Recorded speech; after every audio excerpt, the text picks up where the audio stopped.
Buddy, here's the trick. Don't shut off that engine. It takes more gas to start the engine than it does to keep it running. Don't listen to him. I'm sorry. With modern fuel injection, that's not an issue. If you shut it off, it'll start back up on the smallest bit of fuel imaginable. That stop sign, man, just roll right through it. You don't want to waste gas stopping and starting. Please stop. Man, you got a big hill coming up, just shut the engine off and coast right down. Fun fact, the most fuel-efficient way to get your car from point A to point B is to drop it out of a moving plane.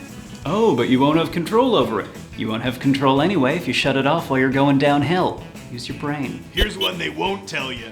Only fill the tank halfway. You'll spend half the money on gas. When it gets to half, then you put $20, you bring it back to full. Theoretically, filling up your car halfway is gonna save you a little bit of weight. Is that amount of weight negligible in comparison to an enormous metal vehicle? Yeah, absolutely. But you know what this might get you?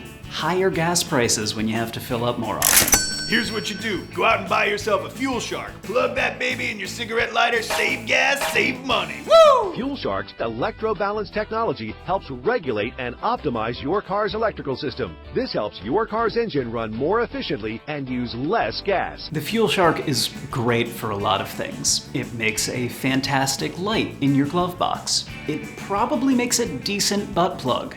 It's not gonna do anything to make your car more fuel efficient.